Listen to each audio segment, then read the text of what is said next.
ഓം നമോ ഭഗവതേ വാസുദേവായ. ഓം നമോ ഭഗവതേ വാസുദേവായ. ഓം നമോ ഭഗവതേ വാസുദേവായ. ഓം അജ്ഞാനതിമിരാന്ധസ്യ ജ്ഞാനാഞ്ജനശലാക്കയ ചക്ഷുരുന്മിലിതം യേന തസ്മൈ ശ്രീഗുരുവേ നമഃ. ശ്രീചൈതന്യമനോഭീഷ്ടം സ്ഥാപിതം യേന ഭൂതലേ സ്വയം രൂപ കഥാ മഹ്യം ദദാതി സ്വപദാന്തികം. വന്ദേഹം ശ്രീഗുരും ശ്രീയുതപദകമലം ശ്രീഗുരും വൈഷ്ണവാംശ്ച ശ്രീരൂപം സാഗ്രജാതം സഗണ രഘുനാഥാമിതം തം സജീവം സാദ്വൈതം സാവധൂതം പരിജനസഹിതം കൃഷ്ണചൈതന്യദേവം രാധാകൃഷ്ണപാദാൻ സഗണലളിതാ ശിവശാഖാംവിധംശ്ച. ഹേ കൃഷ്ണ കരുണാ സിന്ധു ദീനബന്ധോ ജഗത്പതി ഗോപേശ ഗോപികാ കാന്ത രാധാകാന്ത നമോസ്തുതേ. തപ്തകാഞ്ചന ഗൗരാംഗി രാധേ വൃന്ദാവനേശ്വരി ശബാനുസുതേ ദേവി പ്രണമാമി ഹരിപ്രിയേ. വാഞ്ചാകൽപതരുഭ്യശ്ച കൃപാ സിന്ധുഭ്യവ ച പതിതാനാം പാവനേഭ്യോ വൈഷ്ണവേഭ്യോ നമോ നമഃ. നമഃ ഓം വിഷ്ണുപാദായ കൃഷ്ണപൃഷ്ഠായ ഭൂതലേ ശ്രീമതേ ഭക്തിവേദാന്ത സ്വാമിനിധി നാമിനെ. നമസ്തേ സാരസ്വതദേവേ ഗൗരവാണി പ്രചാരിണെ നിർവിശേഷ ശൂന്യവാദി പാശ്ചാത്യ ദേശധാരിണി. ജയ ശ്രീകൃഷ്ണ ചൈതന്യ പ്രഭു നിത്യാനന്ദ ശ്രീ അദ്വൈത ഗദാധര ശിവാസാദി ഗൗരഭക്തവൃന്ദ. ഹരേ കൃഷ്ണ കൃഷ്ണ കൃഷ്ണ ഹരേ ഹരേ ഹരേ രാമ രാമ രാമ ഹരേ ഹരേ. ഗുരുവേ ഗൗരചന്ദ്രായ രാധികായ തദാലയേ കൃഷ്ണായ കൃഷ്ണഭക്തായ തദ്ഭക്തായ നമോ നമഃ. ഹരേ കൃഷ്ണ ഹരി ഓം തത്സത്. നമ്മൾ വായിക്കുന്നത് ഭഗവത്ഗീത ആസ് ഇറ്റ് ഈസ്, അധ്യായം 5, 29 ശ്ലോകം. ഭോക്താരം യജ്ഞതപസാം സർവലോകാം മഹേശ്വരം സുഹൃദം സർവഭൂതാനാം ജ്ഞാത്വാ മാം ശാന്തിരിച്ഛതി. ഭോക്താരം യജ്ഞതപസാം സർവലോകാം മഹേശ്വരം സുഹൃദം സർവഭൂതാനാം ജ്ഞാത്വാ മാം ശാന്തിരിച്ഛതി. ഹേ മംഗളമാതാജി. ഹരേ കൃഷ്ണ. ഹരേ കൃഷ്ണ. ഭോക്താരാം യജ്ഞതപസ്സാം സർവലോകമഹേശ്വരം സുഹൃദം സർവഭൂതാനാം ജ്ഞാത്വാ മാം ശാന്തിമൃച്ഛതി. ഹരേ കൃഷ്ണ. സ്മിത മാതാജി. ഹരേ കൃഷ്ണ. നമോ ഭഗവതി വാസുദേവ. ഭോക്താരം യജ്ഞതപസാം സർവലോകമഹീശ്വരം സുഹൃതം സർവഭൂതാനാം ജ്ഞാത്വാ മാം ശാന്തിം പൃച്ഛതി. ഹരേ കൃഷ്ണ. സുജി മാതാജി. ഹരേ കൃഷ്ണ പ്രഭു. ഹരേ കൃഷ്ണ. ഓം നമോ ഭഗവതേ വാസുദേവായ. ഭോക്താരം യജ്ഞതപസാം സർവലോകമഹേശ്വരം സുഹൃതം സർവഭൂതാനാം ജ്ഞാത്വാ മാം ശാന്തി മൃച്ഛതി. ഹരേ കൃഷ്ണ. ശ്യാമള മാതാജി. കൃഷ്ണ. ഓം നമോ ഭഗവതേ വാസുദേവായ. ഭോക്താരാം യജ്ഞതപസ്ലോകമഹേശ്വരം സുഹൃതം സർവഭൂതാനാം ജ്ഞാത്വാ മാം ശാന്തി മൃച്ഛതി. വിവർത്തനം ഭാവാർത്ഥം. ദിവ്യപൂജ്യ ശ്രീ ഭക്തി വേദാന്ത സ്വാമി ശ്രീപാദർ കെ ജെ. യജ്ഞങ്ങളുടെയും ഭോക്താവും ദേവന്മാരുടെയും സർവ്വലോകങ്ങളുടെയും അധിപനും എല്ലാ ജീവികളുടെയും സുഹൃത്തും അഭ്യുദയകാംക്ഷിയുമാണ് ഞാനെന്ന് മനസ്സിലാക്കിയ തികഞ്ഞ കൃഷ്ണബോധമുള്ള വ്യക്തി ഭൗതിക ക്ലേശങ്ങൾ ഒഴിഞ്ഞ് ശാന്തി നേടുന്നു. ഹരേ Krishna. Very good. A person in full consciousness of me, knowing me to be the ultimate beneficiary of all sacrifices and austerities, the supreme lord of all planets and demigods, and the benefactor and well-wisher of all living entities, attains peace from the pangs of material miseries. നമുക്ക് എല്ലാവർക്കും എന്താണ് വേണ്ടത്? ശാന്തി സമാധാനമാണ് വേണ്ടത്, അല്ലേ? എപ്പോഴും നമുക്ക് ഓരോ നിമിഷത്തും, അല്ലെ, ഓരോ സ്റ്റെപ്പിലും നമുക്ക് എന്താണ്? എപ്പോഴും ആങ്സൈറ്റിയാണ്, ആകാംക്ഷ, ഉത്കണ്ഠ. എന്ത് സംഭവിക്കും നമുക്കറിയില്ല. എപ്പോഴും നമുക്ക് ആങ്സൈറ്റി.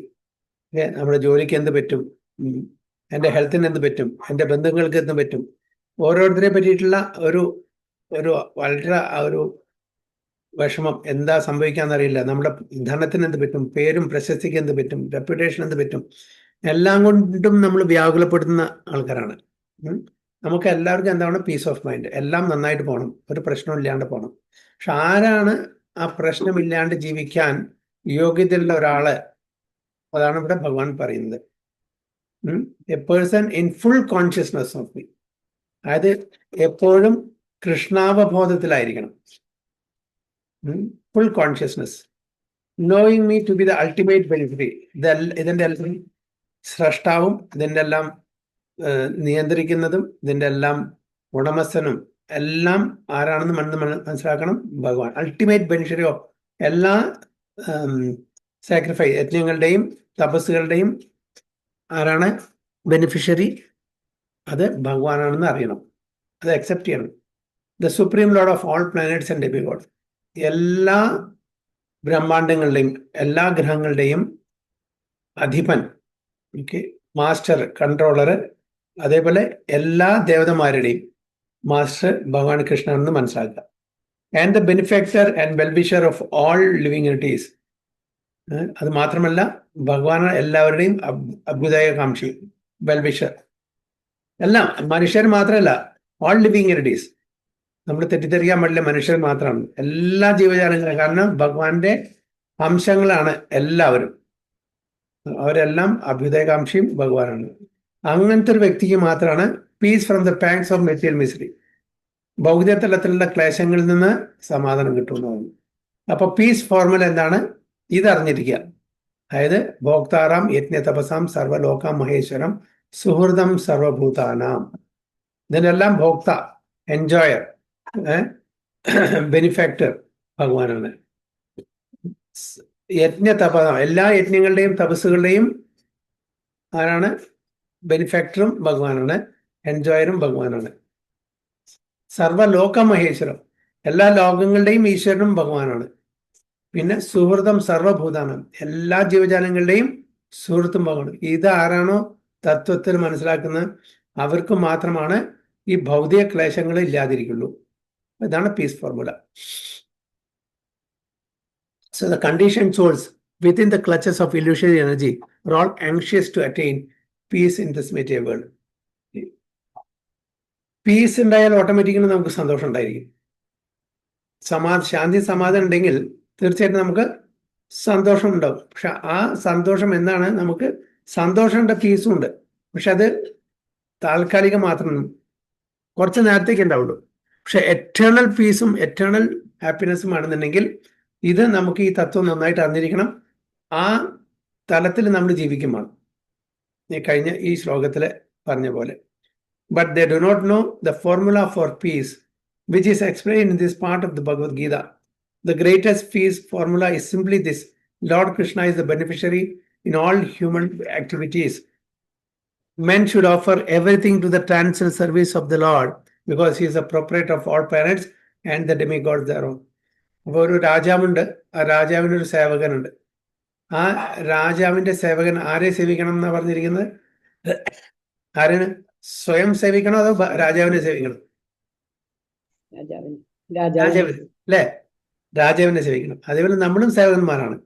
നമ്മളുടെ രാജാവ് കൃഷ്ണൻ, ആ കൃഷ്ണനെ സേവിക്കുക അല്ലെ? അപ്പൊ നമുക്ക് എന്തെല്ലാം ആവശ്യമുണ്ടോ എല്ലാം ഭഗവാൻ തരും. നേരെ മറിച്ച് നമ്മൾ നമ്മളുടെ ഇന്ദ്രിയങ്ങളെ സേവിച്ചാൽ അതിൻ്റെതായിട്ടുള്ള ക്ലേശങ്ങൾ നമ്മൾ അനുഭവിക്കേണ്ടി വരും. ഇത്രയേ ഉള്ളൂ. സേവകൻ പറയാൻ, രാജാവിന്റെ സേവകൻ പറയണ ഞാൻ രാജാവിനെ സേവിക്കില്ല. രാജാവിന്റെ അസിംഹാസനത്തിൽ പോയിരിക്കുന്നു, രാജാവിന്റെ കടക്കയിൽ പോയി കിടക്കുന്നു. എത്ര ദിവസം ചെയ്യാൻ പറ്റും? രാജാവ് ഇത് അറിയുന്നവരെ, അത് കഴിഞ്ഞാൽ പുറത്തേക്കാക്കും, പണിഷ് ചെയ്യും. അതേപോലെ ഇപ്പൊ നമ്മൾ ചെയ്യുന്നത് അതാണ്. നമ്മൾ സേവിക്കേണ്ട രാജാവായിട്ടുള്ള ശ്രീകൃഷ്ണ ഭഗവാനെ നമ്മൾ സേവിക്കുന്നില്ല. നമ്മളുടെ ഇന്ദ്രിയങ്ങളെ മാത്രം സേവിച്ച് സംതൃപ്തി കിട്ടാൻ വേണ്ടി ശ്രമിക്കുന്നു. പക്ഷെ അത് കിട്ടുമില്ല എന്ന് പറയുന്നില്ല. ഒരു കണ്ടൻമെന്റ്, ഓക്കെ, നല്ലൊരു ഭക്ഷണം കിട്ടുമ്പോൾ നമുക്കൊരു സംതൃപ്തി കിട്ടില്ലേ? എത്രത്തോളം നേരം അത് ഉണ്ടായിരിക്കും? നല്ലൊരു ഫിലിം കാണുമ്പോൾ ഉള്ള സംതൃപ്തി അല്ലെ? അല്ലെങ്കിൽ നല്ലൊരു വസ്തു, നമ്മൾ ആഗ്രഹിക്കുന്ന ഒരു സാധനം കിട്ടുമ്പോൾ, ഒരു കാറ് കിട്ടുമ്പോൾ, ഒരു വീട് കിട്ടുമ്പോൾ, നമ്മൾ ആഗ്രഹിക്കുന്നൊരു അച്ഛനും അമ്മയെ, നല്ലൊരു അച്ഛനും അമ്മയാണെങ്കിൽ, നല്ല മക്കളാണെങ്കിൽ, നല്ല ഭാര്യയാണെങ്കിൽ, നല്ല ഭർത്താവാണെങ്കിൽ, ഇതെല്ലാം നമ്മളുടെ ആഗ്രഹത്തിൻ്റെ അനുസരിച്ച് കിട്ടുകയാണെങ്കിൽ നമുക്കുണ്ടായിരിക്കും. പക്ഷേ ഇത് എത്രത്തോളം ഒരു കുട്ടിയെ അച്ഛനും അമ്മയും സ്നേഹിക്കുന്നത് ഒരു 5 വയസ്സ്, 6 വയസ്സ്, 7 വയസ്സ്, 8 വയസ്സ് വരെ ഉണ്ടാവും. അത് പ്യുവർ ആയിട്ടുള്ളൊരു സ്നേഹം. അത് കഴിഞ്ഞാൽ വളർന്നു കഴിഞ്ഞാൽ അവർക്ക് കുറച്ച് ബുദ്ധി ഉറക്കുകയാണെങ്കിൽ അവർ അച്ഛനും അമ്മയും വേണ്ട, അവർക്ക് പിന്നെ ഫ്രണ്ട്സാണ് വേണ്ടത്. കുട്ടി അവിടുന്ന് അച്ഛൻ്റെ അമ്മയുടെയും ആ വലയത്തിൽ നിന്ന് ഫ്രണ്ട് സർക്കിളിൽ പോയി അല്ലെ? ഫ്രണ്ട് സർക്കിളും കുറച്ച് കാലം ഉണ്ടായിരിക്കും. അത് കഴിഞ്ഞാൽ പിന്നെ വിവാഹമായി. അപ്പോൾ പിന്നെ തൻ്റെ ഭാര്യ അല്ലെങ്കിൽ ഭർത്താവ് മാത്രമേ ഉള്ളൂ. അത് കഴിഞ്ഞാൽ അതും എടുക്കും. അത് കഴിഞ്ഞാൽ പിന്നെ ഒരു ലോൺലിനെസ് ഉണ്ടായിരിക്കും. ആരും വേണ്ട, എന്താണ് what's a purpose of this life. അങ്ങനെയാണ്. അപ്പോൾ ഇതിങ്ങനെ വന്നു പോയിക്കൊണ്ടേയിരിക്കും. So never we are peaceful always. ഒരിക്കലും നമുക്ക് സന്തോഷം എപ്പോഴും ഉണ്ടായിരിക്കില്ല. എറ്റേണൽ ഭൗതിക ലോകം അങ്ങനെയാണ് സൃഷ്ടിച്ചിരിക്കുന്നത്. ഭഗവാൻ ക്ലിയർ ആയിട്ട് പറയുന്നുണ്ട്, ദുഃഖാലയം അശാശ്വതം.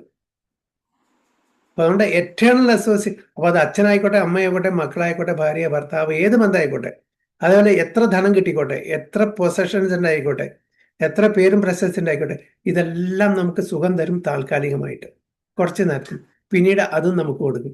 ദെൻ വി വാണ്ട് ന്യൂവർ, പുതിയ എൻജോയ്മെന്റ്, പുതിയ സുഖം തേടി പോവും. എവിടെയും നമുക്ക് 100% സുഖം കിട്ടൂല. അതാണ് ഈ ഭൗതിക ലോകത്തിന്റെ ഒരു സവിശേഷത. നമുക്ക് എന്നേക്കും എറ്റേണലി ഹാപ്പിനെസ് കിട്ടണമെന്നുണ്ടെങ്കിൽ ഈ പീസ് ഫോർമുല നമ്മൾ ബയാഡാകണം. ഭഗവാനെ പ്രീതിപ്പെടുത്തിയാൽ മാത്രമാണ്, ഭഗവാന്റെ കമ്പനിയിൽ മാത്രമാണ് നമുക്ക് എറ്റേണൽ ഹാപ്പിനെസ് കിട്ടുള്ളൂ. ഒരു ആങ്സൈറ്റി ഇല്ലാണ്ട്, ഒരു എന്താ പറയുക, നമുക്കൊരു വ്യാകുലത ഉണ്ടായിരിക്കില്ല. നമ്മളെ ഒന്നിനെ പറ്റിയും ചിന്തിക്കേണ്ട ആവശ്യമില്ല. ഭഗവാൻ തന്നെ വേണ്ടുന്നതനുസരിച്ചിട്ട് നല്ലൊരു ധനികന്റെ മകൻ ചെന്ന് ചോദിക്കേണ്ട ആവശ്യമില്ല, അച്ഛാ എനിക്ക് സ്കൂളിൽ ഫീസ് കൊടുക്കാനുള്ള പൈസ തരുമോ, എനിക്ക് എക്സ്കർഷനിൽ പോകാനുള്ള പൈസ തരുമോ, എനിക്ക് കാർ വാങ്ങാനുള്ള പൈസ തരുമോ, ചെന്ന് ചോദിക്കേണ്ട ആവശ്യമില്ല. അച്ഛൻ എല്ലാം അറിഞ്ഞ് വേണ്ടുന്ന സമയത്ത് എല്ലാം കൊടുക്കും. കാരണം വെച്ചാൽ തൻ്റെ മകനാണ്. ആ മകനോടുള്ള ആ ഇഷ്ടം കാരണം എന്താണോ മകൻ ആവശ്യമെന്ന് കൊടുക്കും. അതേപോലെ നമ്മളും ഭഗവാനെ പ്രീതിപ്പെടുത്തിയാൽ ഭഗവാൻ നമുക്ക് എന്തെല്ലാം ആവശ്യമുണ്ടോ അതെല്ലാം നമുക്ക് തരും. നമ്മൾ പ്രത്യേകിച്ച് ഒന്നും ചോദിക്കേണ്ട ആവശ്യമില്ല. അപ്പൊ ഈ ഫീസ് ഫോർമുലയാണ് നമ്മൾ ഈ ശ്ലോകത്തിൽ നിന്ന് മനസ്സിലാക്കേണ്ടത്. So men should offer everything to the transcend service of the lord because he is the proprietor of all planets and the demigod there. Ambarish മഹാരാജാവ് നല്ലൊരു മഹാരാജായിരുന്നു അല്ലെ, എല്ലാ പ്രജകളെയും ഒക്കെ. പക്ഷെ അദ്ദേഹം തൻ്റെ മിനിസ്റ്റേഴ്സിന് തൻ്റെ രാജഭരണം കൊടുത്തിട്ട് he was doing totally devotional activities. ശ്രവണം, കീർത്തനം, വിഷ്ണു സ്മരണം, പാദസേവനം, അർച്ചനം, വന്ദനം, ദാസ്യം, സഖ്യം, ആത്മനിവേദനം. ഈ 9 അംഗങ്ങളായിട്ടുള്ള ഈ ഡിവോഷണൽ സർവീസിൽ പൂർണ്ണമായിട്ട് എല്ലാ അംഗങ്ങളും നല്ല രീതിയിൽ അദ്ദേഹം ചെയ്തു വന്നു ഭഗവാന്റെ പ്രീതിക്ക് വേണ്ടിയിട്ട്. തൻ്റെ രാജഭരണം മുഴുവൻ തൻ്റെ മിനിസ്റ്റേഴ്സിന് കൊടുത്തു. അദ്ദേഹം അവിടെ ചെയ്യുന്നില്ല, അത് അവർ നടന്നു. പക്ഷെ ഇദ്ദേഹം തന്നെ കംപ്ലീറ്റും ഡിവോഷണൽ സർവീസ് ചെയ്തത്. കാരണം അദ്ദേഹത്തിന് അറിയാം അതിന് മാത്രമാണ് നമുക്ക് എറ്റേണൽ ഹാപ്പിനെസ് കിട്ടുള്ളൂ. ഓ അതിന് ഈ 9 ഇല്ലെങ്കിലും അറ്റ്ലീസ്റ്റ് ഏതെങ്കിലും ഒരു അംഗം നമ്മളെ സ്പെഷ്യലൈസ് ചെയ്യുകയാണെങ്കിൽ, ശ്രവണം കീർത്തനം നമ്മൾ ചെയ്യുകയാണെങ്കിൽ ബാക്കിയെല്ലാം ഓട്ടോമാറ്റിക്കലി ഫോളോ ആവും. അതുകൊണ്ടാണ് ശ്രവണം കീർത്തനം ആദ്യം വെച്ചിരിക്കുന്നത്. നമ്മൾ ശ്രവിക്കുക, പിന്നെ ഭഗവാനെ പറ്റി കീർത്തിക്കുക. ഇത് രണ്ടും ചെയ്യുമ്പോൾ സ്മരണം, വന്ദനം, പാദസേവനം, സഖ്യം, ആത്മബന്ധം എല്ലാം ഓട്ടോമാറ്റിക്കലി വരും. അപ്പം ആദ്യത്തെ ഈ 2 അംഗങ്ങൾ വളരെ സിൻസിയറായിട്ട് നമ്മൾ ചെയ്യുകയാണെങ്കിൽ നമുക്ക് ബാക്കിയെല്ലാം കിട്ടും. അപ്പം ഇതാണ് ഭഗവാനും ഇവിടെ പറയുന്നത്. ഭഗവാന്റെ പ്രീതിക്ക് വേണ്ടി നമ്മൾ ചെയ്യുകയാണെങ്കിൽ ഭഗവാൻ നമ്മളെ ഏതൊരു അവസ്ഥയിലും നമ്മളെ സംരക്ഷിക്കും. അതിന് യാതൊരു സംശയവുമില്ല. No one is so men should offer, വായിച്ചോലെ, no one is greater than he എന്ന് പറഞ്ഞാൽ ഭഗവാൻ. He is greater than the greatest of the demigods, Lord Shiva and Lord Brahma. In the Vedas, Svedasvatara Upanishad, the Supreme Lord is described as Tam Ishwaranam Paramam Maheshwaram. Tam Ishwaranam Paramam Maheshwaram. മഹാ ഈശ്വരം അല്ലെ. നേരത്തെ ക്ലാസ്സിൽ പറഞ്ഞ പോലെ നമ്മളെല്ലാം ഈശ്വരന്മാരാണ്. എങ്ങനെ? വളരെ minute ലെവലിൽ. ഈശ്വരൻ എന്ന് പറഞ്ഞാൽ കൺട്രോളർ. നമ്മളൊരു ഫാമിലിയെ കൺട്രോൾ ചെയ്യുന്നു, നമ്മളൊരു ഡിപ്പാർട്ട്മെന്റിനെ കൺട്രോൾ ചെയ്യുന്നു, നമ്മളൊരു സൊസൈറ്റിയെ കൺട്രോൾ ചെയ്യുന്നു, നമ്മളൊരു രാജ്യത്തെ കൺട്രോൾ ചെയ്യുന്നു, നമ്മളൊരു രാഷ്ട്രത്തെ കൺട്രോൾ ചെയ്യുന്നു. ഓക്കെ, അപ്പൊ നമ്മളെല്ലാം മിനി ഈശ്വരന്മാരാണ്, വളരെ ചെറിയ തോതില്. അപ്പോ അതിനും മീതെയാണ് ഈശ്വരന്മാരെ. ആരാണ് ഈശ്വരന്മാരെ? ദേവതമാര്. അവര് യൂണിവേഴ്സിലെ ചില department, fire department, air department, water department, rain department അല്ലെ, പിന്നെ punishment department യമലോകം, finance department Kuberan. അങ്ങനെ അവർ കുറച്ച് വലിയ ഡിപ്പാർട്ട്മെന്റ് ജോലി ചെയ്യുന്നു. നമ്മളെപ്പോലുള്ള മിനി ഈശ്വരൻ, അവര് ഈശ്വരൻ, അവര് ഗ്രേഡ് ഹൈ ആണ്. അപ്പോ അവരെ നമുക്ക് ശരിക്കും കൺട്രോൾ, നമ്മൾ കൺട്രോളർ അല്ല, നമ്മൾ കൺട്രോൾ വളരെ മൈന്യൂട്ട് മിനി സ്കെയിലാണ്. അപ്പോൾ മിനി ഈശ്വരന്മാർ നമ്മളൊക്കെ അതില് ഉയർന്ന തലത്തിലാണ് ഈശ്വരന്മാരെ, ദേവതന്മാരെ. അതിൻ്റെ മീതെയാണ് ദേവാദിദേവനായിട്ടുള്ള ആരാണ് ദേവാദിദേവൻ? ശിവനാണോ പ്രഭുജി? പരമേശ്വരൻ, ഈശ്വരൻ, മഹേശ്വരൻ. ഓക്കെ, മഹാ ഈശ്വരൻ, ദേവാദിദേവൻ. ഓക്കെ, അതിലും മീതെയാണ് ആര്? പരമേശ്വരൻ. എല്ലാ വിഷ്ണു തത്വങ്ങളും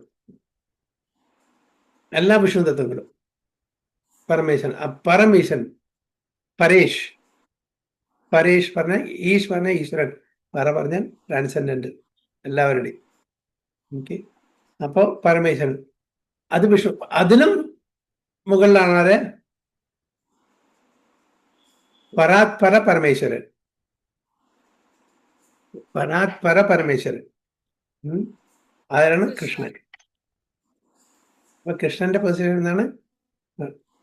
ടോട്ടലി ഓൺ ദ ടോപ്പ്.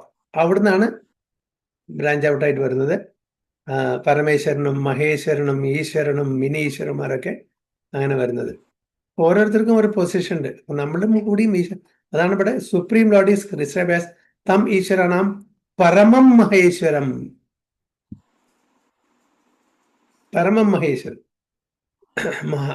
ഏറ്റവും ഉച്ചകോടിയുള്ള Maheshwaran. So under the spell of illusion, living entities are trying to be lords of all they survey, but actually they are dominated by the material energy of the Lord. പക്ഷെ നമ്മളുടെ തെറ്റിദ്ധാരണ കൊണ്ടോ നമ്മളുടെ അറിവില്ലായ്മ കൊണ്ടോ നമ്മൾ ഈശ്വരന്മാരാവാൻ ശ്രമിക്കുകയാണ് ഭൗതിക ലോകത്തില്, എല്ലാം കൺട്രോൾ ചെയ്തിട്ട്. ഓക്കെ, നമ്മൾ പറയില്ലേ ഇപ്പോഴത്തെ ആധുനിക ലോകത്തിലെ ഗവേഷണം കാര്യങ്ങളൊക്കെ, അവര് സ്പുട്നിക് അയക്കുന്നു, അല്ലെങ്കിൽ റോക്കറ്റ് അയക്കുന്നു, മാർസിലെ മൂണില് അവിടെയും ഇവിടെയൊക്കെ.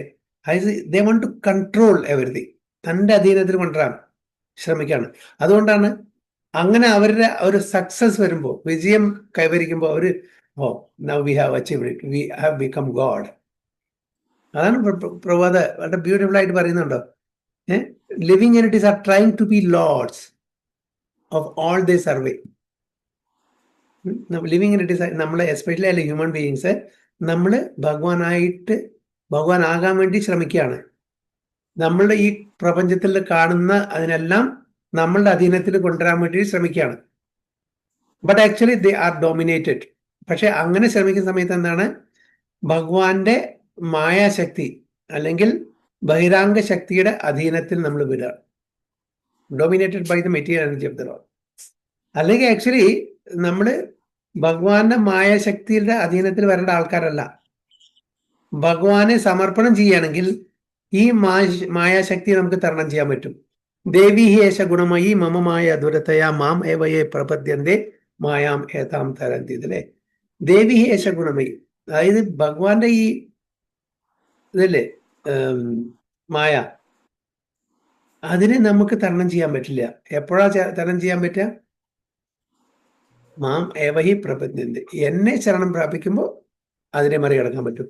അല്ല ഞാനാണ് സ്ലോഡ്, ഞാനാണ് ഈശ്വരൻ എന്നുള്ള ഭാവത്തോടെ അതിനെ നമ്മൾ കൺട്രോൾ ചെയ്യാൻ ശ്രമിച്ചാൽ, ഭഗവാന്റെ ശക്തിയായിട്ടുള്ള മായയെ കൺട്രോൾ ചെയ്യാൻ ശ്രമിച്ചാൽ നമ്മൾ അതിൻ്റെ കുടുക്കിൽ പെടും. നമ്മൾ അതിനെ തരണം ചെയ്യാൻ പറ്റില്ല. അപ്പോൾ ഭഗവാന്റെ മായാശക്തിയെ തരണം ചെയ്യണമെന്നുണ്ടെങ്കിൽ ഭഗവാനെ സമർപ്പണം ചെയ്യണം, ഭഗവാനെ ആശ്രയിക്കണം. അപ്പൊ ഈസിയാണ്. കാരണം നമുക്ക് ഭഗവാന്റെ മായയെ തരണം ചെയ്യാൻ ഉള്ള പ്രാപ്തിയുണ്ട്. കാരണം നമ്മൾ സച്ചിദാനന്ദമാണ്. മായ സച്ചിദാനന്ദമല്ല, അസത് അജിത് നിരാനന്ദ, ജഡമാണ്. പക്ഷെ വാസ്റ്റാണ് മായ. ബഹിരാംഗ ശക്തി ഭയങ്കര സ്ട്രോങ് ആണ്, വാസ്റ്റാണ്. നമ്മൾ വളരെ മൈന്യൂട്ടാണ്, ഇൻഫിനിറ്റിസിമൽ. അപ്പൊ സച്ചിദാനന്ദമാണെങ്കിലും കൂടിയിട്ട് വളരെ വളരെ മൈന്യൂട്ട് ആവുകൊണ്ട് നമുക്ക് ഭഗവാന്റെ ഇത്രയും വലിയ ശക്തിയായിട്ടുള്ള മായയെ തരണം ചെയ്യാൻ പറ്റില്ല. So the Lord is the master of material nature and the conditioned souls are under the stringent rules of material nature. കണ്ടോ, പ്രകൃതിയുടെ മാസ്റ്ററാണ് ഭഗവാൻ. ആൻഡ് നമ്മൾ ബദ്ധാത്മാക്കള് ആ പ്രകൃതിയുടെ സ്ട്രിഞ്ചൻ റൂൾസ് ഓഫ് മെറ്റീരിയൽ നേച്ചറിന്റെ അധീനത്തിലാണ്. അതായത് പ്രകൃതി നിയമം എന്ന് പറഞ്ഞാൽ സ്ട്രിഞ്ചൻ എന്ന് പറഞ്ഞാൽ എന്താണ് മലയാളത്തിൽ പറയുക? വളരെ കടുത്തത്, സീവിയർ ആയിട്ടുള്ള നിയമങ്ങൾ, അതിന്റെ അധീനത്തിലാണ് നമ്മൾ. ആരുടെ? Material nature. പ്രകൃതിക്ക് വിപരീതമായിട്ട് നമുക്ക് പോകാൻ പറ്റില്ല. പ്രകൃതിക്ക് വിപരീതമായിട്ട് നമ്മൾ പോയാൽ നമ്മൾ കൊടുങ്ങും, നമ്മളെ പ്രകൃതി ശിക്ഷിക്കും.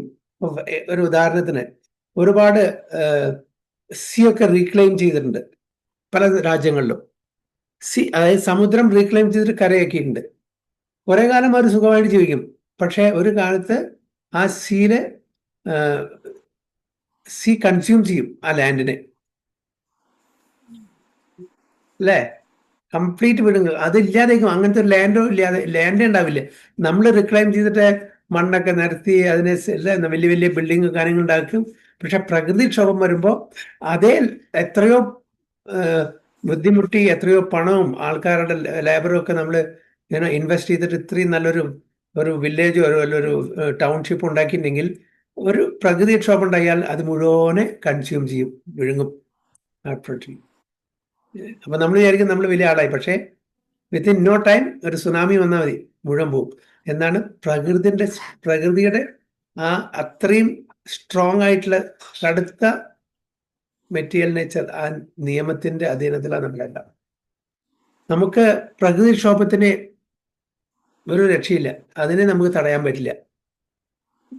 മുൻകൂട്ടി പ്രവചിക്കാൻ പറ്റും. യെസ്, കൊടുങ്കാറ്റ് വരാൻ പോകുന്നുണ്ട്, മഴ വരാൻ പോകുന്നുണ്ട്, ഫ്ലഡ് വരാൻ പോകുന്നുണ്ട്. ഇതൊക്കെ ഏകദേശം നമുക്ക് പ്രെഡിക്റ്റ് ചെയ്യാൻ പറ്റും. മെറ്റീരിയോളജിക്കൽ ഡിപ്പാർട്ട്മെന്റ് അതിനുള്ള എക്സ്പേർട്ടിന് ചെയ്യാൻ പറ്റും. എന്നാലും എല്ലാം 100% അല്ല. ചില സമയത്ത് അവരുടെ ആ പ്രഡിക്ഷനും തെറ്റായിട്ട് വരാറുണ്ട്. പക്ഷെ അതിന് തടയാനുള്ള ഒരു സംവിധാനം നമ്മുടെ കയ്യിലില്ല. ഉണ്ടോ? ഒരു കൊടുങ്കാറ്റ് വരികയാണെങ്കിൽ അതിനെ തടയാനുള്ള സംവിധാനം നമ്മുടെ കയ്യിലുണ്ടോ?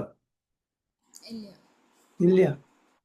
അപ്പൊ നമ്മള് ആ സ്ട്രിഞ്ചൻ ലോസ് ഓഫ് മെറ്റീരിയൽ നേച്ചറിന്റെ അധീനത്തിലാണ്.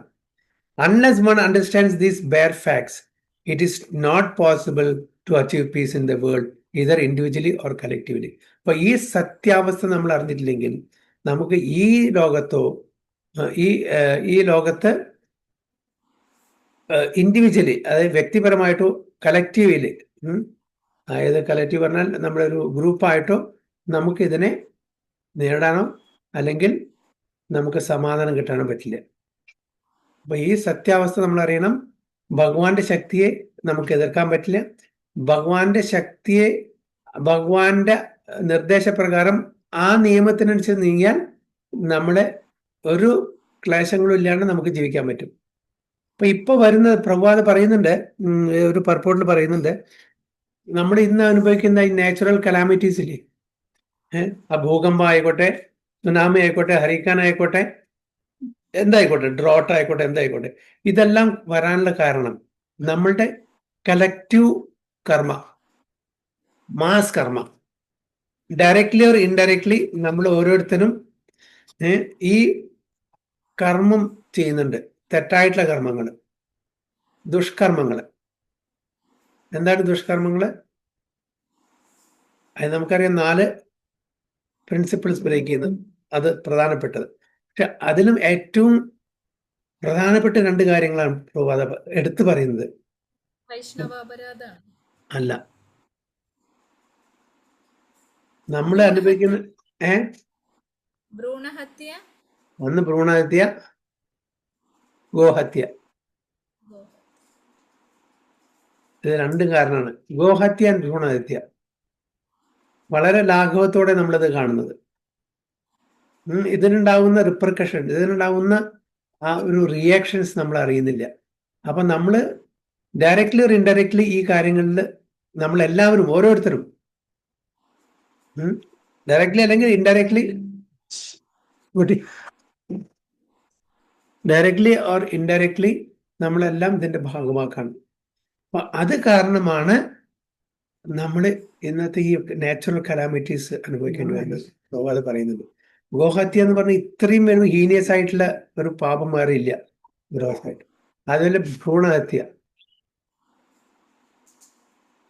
ഇപ്പോ എസ്പെഷ്യലി നമ്മൾ പറയുന്നില്ലേ, ഈ ഉത്സവമൊക്കെ വരുന്നവരുടെ മറ്റുള്ളവരുടെ ഉത്സവക്കുന്ന സമയത്ത് എത്ര മൃഗങ്ങളെയാണ് ബലിയേൽപ്പിക്കുന്നത്. പാവം, ഹെൽപ്ലെസ് അല്ലേ? അവർക്കൊന്നും പറയാൻ പറ്റില്ല, അവർക്ക് യാതൊരു സ്വാതന്ത്ര്യമില്ല. പക്ഷെ നമ്മൾ നിർദ്ദയമായിട്ട് ക്രൂരമായിട്ട് അവരെ കൊന്ന് നമ്മളുടെ ഈ ഇന്ദ്രിയ തൃപ്തിക്ക് വേണ്ടിയിട്ട് അത്രയും പാപമാണെന്ന് പ്രഭുപാദ പറയുന്നുണ്ട്. ഇത് ഈ പത്മപുരാണത്തിൽ നിന്നുള്ള ശ്ലോകാണിത്. ഈ 4 കാര്യങ്ങള് വളരെ ഗ്രോസ് ആയിട്ടുള്ള പാപമാണെന്ന്. എന്താണ്? Meat eating, slaughtering animals, helpless animals, പിന്നെ gambling, illicit sex, illicit relationship, പിന്നെ ഇൻടോക്സിക്കേഷൻ. ഇത് 4 ഹീനമായിട്ടുള്ള കർമ്മങ്ങളാണ്. ഇതിൻ്റെ റിപ്പർക്കഷൻസ്, അതിൻ്റെ ഭവിഷ്യത്ത് നമ്മൾ അറിയാത്തതുകൊണ്ടാണ്. അപ്പോൾ ഇത് സൊസൈറ്റിയിൽ ജീവിക്കുന്ന നമ്മളെല്ലാവരും, എത്ര നല്ല ആൾക്കാരും ശരി, നമ്മൾ ഡയറക്റ്റ്ലി ഇൻവോൾവ്മെന്റ് അല്ലെങ്കിൽ ഇൻഡയറക്ട്ലി നമ്മളും അതിൻ്റെ പാർട്ടിസിപ്പേറ്റ് ചെയ്യുന്നുണ്ട് ഈ അനാവശ്യമായിട്ടുള്ള കർമ്മങ്ങളുണ്ട്. അപ്പോൾ നമുക്കും ഒരു മാസ് കർമ്മ നമുക്കും അനുഭവിക്കേണ്ടി വരും. മാസ് കർമ്മയിൽ ആ ഡിഗ്രി അനുസരിച്ചിട്ട് ചില ആൾക്കാർ അവരിപ്പോൾ ഫ്ലഡാണ് വരികയാണെങ്കിൽ ചില ആൾക്കാർ അതിൽ മരിച്ചു പോകും, ചില ആൾക്കാരുടെ വീട് പോകും, ചില ആൾക്കാരുടെ സ്വത്ത് പോകും. അപ്പോൾ അവരുടെ ആ പാർട്ടിസിപ്പേഷൻ അനുസരിച്ചിട്ട് അവർക്ക് അതിൻ്റെ കർമ്മം കിട്ടും. ചില ആൾക്കാരുടെ കാലം പോകും, ചില ആൾക്കാർ ജീവൻ പോകും, ചില ആൾക്കാർ വീടും പോകും, എല്ലാം പോകും. അപ്പം എന്താണ് ഓരോരുത്തരുടെ ഇതുണ്ടല്ലോ, കർമ്മമുണ്ടല്ലോ, പാർട്ടിസിപ്പേഷൻ. 1%, 2%, 5%, 10%, അങ്ങനെ അതനുസരിച്ച് ഓരോരുത്തർക്കും കിട്ടും. ഡയറക്റ്റ്ലി ചെയ്യുന്ന ആൾക്കാർക്ക് കൂടുതലായിരിക്കും. അപ്പോൾ അതാണ് സ്ട്രിഞ്ചന്റ് റൂൾസ്. ഭൗതിക ലോകത്തിലെ വളരെ സ്ട്രിഞ്ചന്റ് റൂൾസ് ആണ്. ഇതിനെ നമുക്ക് മറികടക്കാൻ പറ്റില്ല, അതാണ് അവർ പറയുന്നത്. So this is the sense of Krishna consciousness. Lord Krishna is the supreme predominator and all living entities, including the great demigods, are his subordinates. One can attain perfect peace only in complete Krishna bhakti. അപ്പോൾ ശാന്തി സമാധാനം പൂർണ്ണമായിട്ടും ഭഗവാനെ ശരണം പ്രാപിച്ചിരിക്കുന്ന ഒരു വ്യക്തിക്ക് മാത്രമേ കിട്ടുള്ളൂ, അല്ലാത്തവർക്ക് കിട്ടില്ല. The 5th chapter is a practical explanation of Krishna consciousness, generally known as Karma Yoga. അപ്പൊ ഈ 5ാമത്തെ അധ്യായത്തിനെ കർമ്മയോഗ എന്ന് പറഞ്ഞാലും കൂടിയിട്ട് പ്രഭുപാദ അതിനെ കർമ്മയോഗ ഇൻ കൃഷ്ണ കോൺഷ്യസ്നസ്, കൃഷ്ണാവബോധത്തില് 3ാമത്തെ ചാപ്റ്ററും കർമ്മയോഗമാണ്. പക്ഷെ അതിലെ കുറച്ചും കൂടി ഡീറ്റെയിൽ ആയിട്ട് ഇതിൽ പറഞ്ഞു തന്നു. കാരണം വെച്ചാൽ 3ാമത്തെ ചാപ്റ്ററിൽ കർമ്മയോഗത്തിനെ പറ്റി പറഞ്ഞിട്ട് 4ാമത്തെ ചാപ്റ്ററിൽ ട്രാൻസെൻഡ് നോളജിനെ പറ്റിയിട്ട് ഭഗവാൻ കൃഷ്ണ അർജുനന് പറഞ്ഞു കൊടുക്കുക. അപ്പൊ അതുകൂടി പറഞ്ഞപ്പോ അർജുന് വീണ്ടും സംശയം. അപ്പോഴാണ് ചോദിക്കുന്നത്, എന്താ ഈ കർമ്മയോഗ, ഇവിടുത്തെ ഇതാണ് നല്ലെങ്കിൽ പിന്നെ എന്തിനാണ് ഞാൻ കർമ്മം ചെയ്യണത്? ട്രാൻസെൻഡ് നോളജ് ആണ് നല്ലതെങ്കിൽ ഞാൻ എന്തിനാ കർമ്മം ചെയ്യണം? അപ്പൊ വീണ്ടും 5ാമത്തെ ചാപ്റ്ററിൽ കർമ്മം, നീ ക്ഷത്രിയനാണ്, നീ ജ്ഞാനിയല്ല, കർമ്മം ചെയ്യുക അറ്റാച്ച്മെന്റ് ഇല്ലാതെ ഭഗവാന്റെ പ്രീതിക്ക് വേണ്ടിയിട്ട്. അതാണ് ചെയ്യേണ്ടത്. കർമ്മയോഗമാണ് ഭഗവാൻ ചെയ്യുന്നത്. അപ്പൊ എന്താണ് ഈ കർമ്മയോഗം എന്നുള്ളത് നമ്മൾ തെറ്റിദ്ധരിക്കുകയാണ്. കർമ്മയോഗം എന്ന് പറഞ്ഞാൽ നമ്മൾ കർമ്മം ചെയ്യണം നമ്മളുടെ വർണ്ണത്തിന്റെയും ആശ്രയത്തിന്റെയും അടിസ്ഥാനം, പക്ഷെ നമ്മളുടെ തൃപ്തിക്കല്ല, ഭഗവാന്റെ തൃപ്തിക്ക്. അത് ഭക്തിയോഗയാണ്. അതാണ് പ്രഭാത പറഞ്ഞു വരുന്നത്. അപ്പൊ karmayoga in Krishna consciousness is nothing but bhaktiyoga, no difference. അവസാനം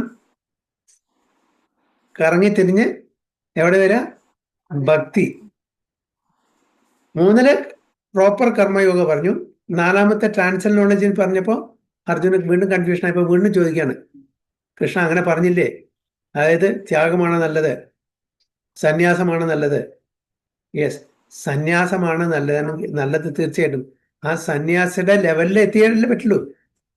അല്ലാണ്ട് നമുക്ക് ആഗ്രഹങ്ങൾ കുറയുണ്ട്. നമ്മൾ ആ പക്വത വരുന്നതിൻ്റെ മുമ്പേ നമ്മൾ വീട്ട് ഇറങ്ങി സന്യാസിയാകാൻ പോയാൽ നടക്കില്ല. അവരുടെ ക്ഷത്രിയ ഗുണം, ക്ഷത്രിയ ക്വാളിറ്റി അർജുനനുണ്ട്. ഒരുപാട് ആഗ്രഹങ്ങളുണ്ട്. രാജഭരണം വേണം, രാജാവാവണം, അങ്ങനെ ആഗ്രഹങ്ങളുള്ള സമയത്ത് അത് നമ്മൾ സപ്രസ് ചെയ്തിട്ട് നമ്മൾ സന്യാസം എടുത്താൽ കുറച്ച് കഴിഞ്ഞാൽ ആരെങ്കിലും എന്തെങ്കിലും അനീതി കാണിച്ചാൽ ഉടനെ ഗാണ്ഡീവം എടുക്കും. തൻ്റെ തനിനിറം അവിടെ പുറത്തു വരും. അതുകൊണ്ട് എന്താണ് ചെയ്യണത്? Work with detachment. Work with detachment. നമ്മളുടെ കർത്തവ്യം ചെയ്യുക, പക്ഷെ അവിടെ ഡിറ്റാച്ച്ഡ് ആയിരിക്കണം. അതിന്റെ റിസൾട്ട് നല്ലതായാലും ചീത്തയായാലും അതിന്റെ അത് അറിയിക്കാനല്ല, അത് എൻജോയ് ചെയ്യാനുള്ള ടെൻഡൻസി പാടില്ല. അത് വിട്ടുകൊടുക്കുക. താൻ ഏത് വർണ്ണത്തിലാണോ ഏത് ആശ്രമത്തിലാണോ ജീവിക്കുന്നത്, അപ്പൊ അതനുസരിച്ചിട്ടുള്ള കർമ്മം നമ്മൾ ചെയ്യുക ഭഗവാന്റെ പ്രീതിക്ക് വേണ്ടിയിട്ട്. അതാണ് കർമ്മയോഗ ഇൻ കൃഷ്ണ കോൺഷ്യസ്നസ് ഈ ചാപ്റ്റർ പറയുന്നത്. So this chapter is a practical explanation of Krishna consciousness, generally known as Karma Yoga. The question of mental speculation as to how Karma Yoga can give liberation is answered herewith. To work in Krishna consciousness is to work with complete knowledge of Lord as the predominator. Such work is not different from transcendental knowledge. അങ്ങനത്തെ അത് ട്രാൻസൽ knowledge ആയിട്ട് യാതൊരു വ്യത്യാസമില്ല. Direct Krishna consciousness is bhakti yoga. Direct Krishna consciousness is bhakti yoga. അത് യുക്ത വൈരാഗ്യം. ജ്ഞാന yoga is path leading to bhakti yoga. Krishna consciousness means to work in full knowledge of one's relationship with the Supreme Absolute. And the perfection of this consciousness is full of knowledge of Krishna or Supreme Personality of God. ചില ആൾക്കാർ പറയും കർമ്മയോഗയാണ്. Yes, karma yoga തന്നെയാണ്. കർമ്മം ചെയ്യാനാണ് പറഞ്ഞത്. നമുക്കിതെല്ലാം വിട്ടറിഞ്ഞ് സന്യാസം എടുക്കാൻ പറഞ്ഞിട്ട് പറഞ്ഞിട്ടില്ല. ഓരോരുത്തരുടെ എന്താണോ ആ ഒരു കോൺസ്റ്റിറ്റ്യൂഷണൽ പൊസിഷൻ, വർണ്ണാശ്രമ ധർമ്മത്തിന്റെ അനുസരിച്ചിട്ട് നമ്മൾ ഏത് വർണ്ണത്തിലാണോ ഏത് ആശ്രമത്തിലാണോ നമ്മൾ ജീവിക്കുന്നത്, അതിനനുസരിച്ചുള്ള കർമ്മം ഡിറ്റാച്ച്മെന്റോട് കൂടി ചെയ്യാം, ആസക്തി ഇല്ലാതെ ചെയ്യാം, ഭഗവാന്റെ പ്രീതിക്ക് വേണ്ടി ചെയ്യാം. That is karma in Krishna കോൺഡി, or in other words it is bhakti yoga.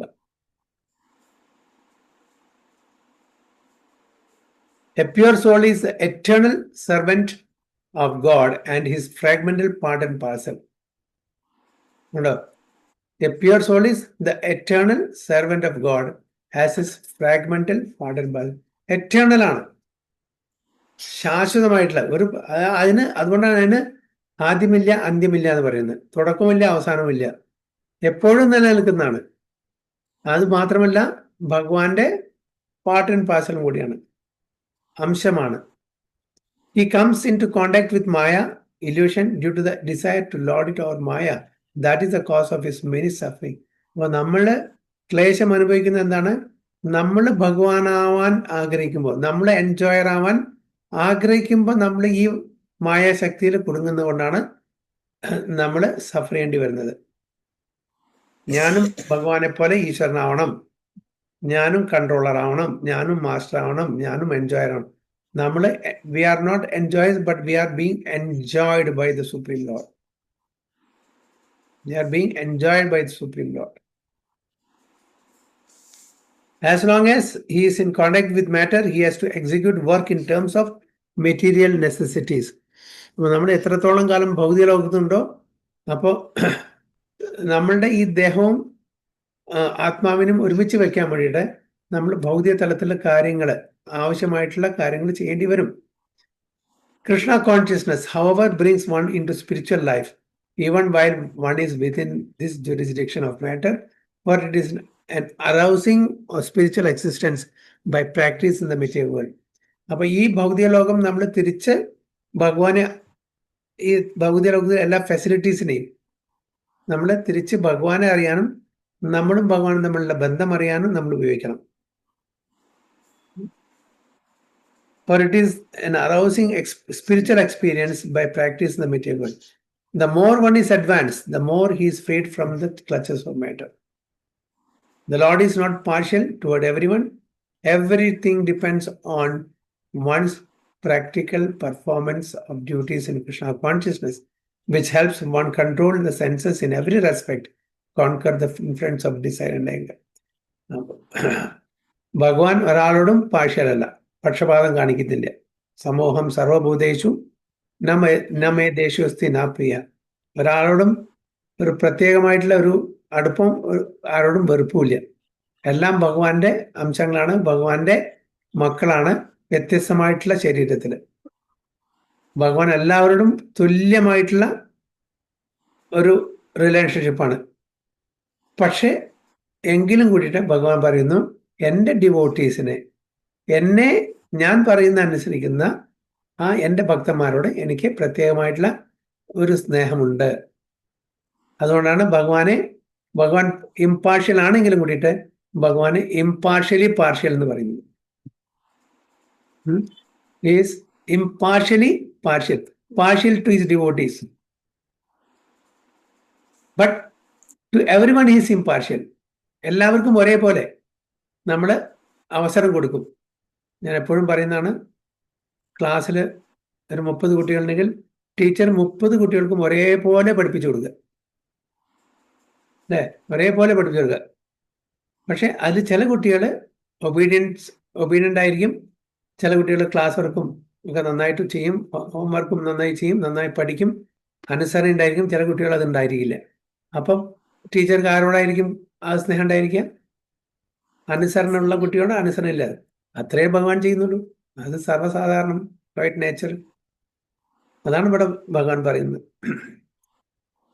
And one who stands fast in Krishna consciousness, controlling the abomination passions, remains factually in the transcendental stage or Brahma Nirvana. Brahma Nirvana എന്ന് പറഞ്ഞാൽ transcendental stage, 3 ഗുണത്തിനും അതീതമായി നിൽക്കുന്ന ഒരു തലം. ഭഗവാൻ ആണ് നമ്മുടെ എല്ലാം, ഞാൻ ഭഗവാന്റെ നിത്യസേവകനാണ് എന്നുള്ള തലം. The eightfold yoga mysticism is automatically practiced in Krishna consciousness because the ultimate purpose is served. ഈ 8 ആസ്പെക്ട്സ് ഉള്ള അഷ്ടാംഗ യോഗ, ഭക്തി യോഗത്തിലൂടെ നമുക്ക് ഓട്ടോമാറ്റിക്കലി ഇതെല്ലാം, ഇതിന്റെ റിസൾട്ട് എല്ലാം നമുക്ക് കിട്ടും. ഭഗവാൻ കർമ്മയോഗ, ജ്ഞാനയോഗ, ധ്യാനയോഗ, ഭക്തിയോഗ ഇതെല്ലാം പറഞ്ഞു കൊടുത്തിട്ടുണ്ട്, അല്ലേ? അപ്പൊ ഭഗവാൻ എന്താ ചെയ്തിരിക്കുന്നത്? ഭഗവാൻ described these yogas, not prescribed. പറഞ്ഞു മനസ്സിലായി എന്താ വ്യത്യാസം?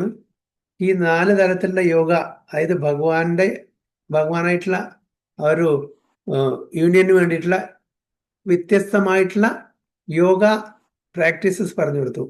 ഭഗവാൻ എന്താ ചെയ്തിരിക്കുന്നത്? ഡിസ്ക്രൈബ് ചെയ്യാണ് ചെയ്തിരിക്കുന്നത്, അതിനെ വിവരിക്കുക ചെയ്തിരിക്കുന്നത്, ഓരോ യോഗത്തിന് എന്താണെന്നാണ്. പക്ഷെ പ്രിസ്ക്രൈബ് ചെയ്തിട്ടില്ല. പ്രിസ്ക്രൈബ് ചെയ്യുന്നത് പറഞ്ഞാൽ എന്താണ്?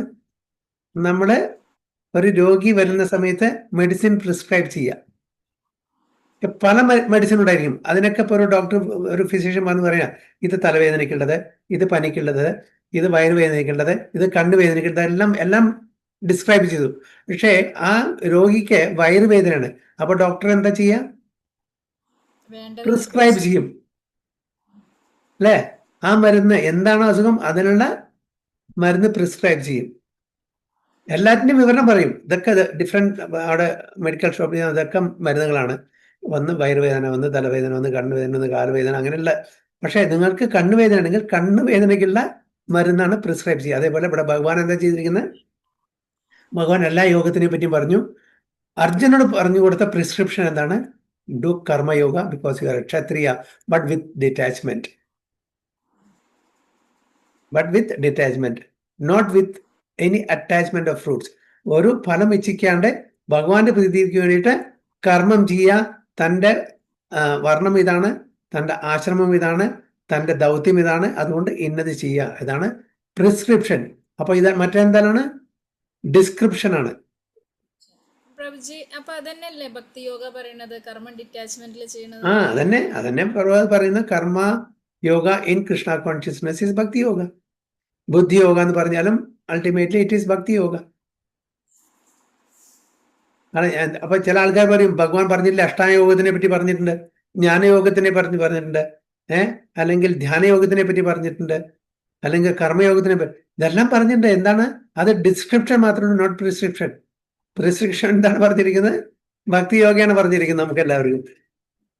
മറ്റത് അറിവിന് വേണ്ടിയിട്ട് മാത്രമാണ്. നമ്മളിപ്പോൾ ഞാൻ നേരത്തെ പറഞ്ഞ പോലെ ഒരു മെഡിക്കൽ ഷോപ്പിൽ പോയ ഒരുപാട് മെഡിസിൻ നമ്മൾ ഈ മരുന്ന് എന്തിനാ, ആ മരുന്ന് എന്തിനാ, ഈ മരുന്ന്. അപ്പോൾ ഫാർമസിസ്റ്റ് പറയും, ഇത് തലവേദനയ്ക്കാണ്, ഇത് വയറുവേദനയ്ക്കാണ്, ഇത് കണ്ണുവേദനയ്ക്കാണ്, ഇത് കാലുവേദനയ്ക്കാണ്. നിങ്ങൾക്ക് എന്താണ്? എനിക്ക് കാലുവേദന. അപ്പോൾ കാലുവേദനയ്ക്കുള്ള മരുന്നാണ് പ്രിസ്ക്രൈബ് ചെയ്യുക. അതേപോലെ അർജുനനും അങ്ങനത്തെ ഒരു സിറ്റുവേഷനാണ്. എല്ലാം പറഞ്ഞു കൊടുത്തു. പക്ഷെ അർജുന തൻ്റെ രോഗം എന്താണ്? അതായത് എല്ലാവരെയും എൻ്റെ എന്നുള്ള ആ ഒരു രോഗം, ഇത് എൻ്റെ അച്ഛൻ, ഇത് എൻ്റെ ഗുരു, എൻ്റെ മിത്രങ്ങള്, എൻ്റെ ബന്ധുക്കള്, ആ ഒരു അസുഖം മാറ്റാൻ എന്താണ് ഉള്ള മരുന്ന്? അതാണ് ഭക്തിയോഗ പറഞ്ഞു കൊടുത്തിരിക്കുന്നത്. അതായത് in other words karma yoga in Krishna consciousness. അതായത് ഫൈറ്റ് ചെയ്യാണ്ട് ഒരു വഴിയില്ല. ക്ഷത്രിയനാണ്, ധർമ്മം പരിപാലിക്കണം. അപ്പൊ അതുകൊണ്ട് ആ മെഡിസിൻ പ്രിസ്ക്രൈബ് ചെയ്തു. So it is the highest perfection of life. Thus end the Bhaktivedanta purports the 5th chapter of Srimad Bhagavad Gita in the matter of karma yoga or action in Krishna consciousness.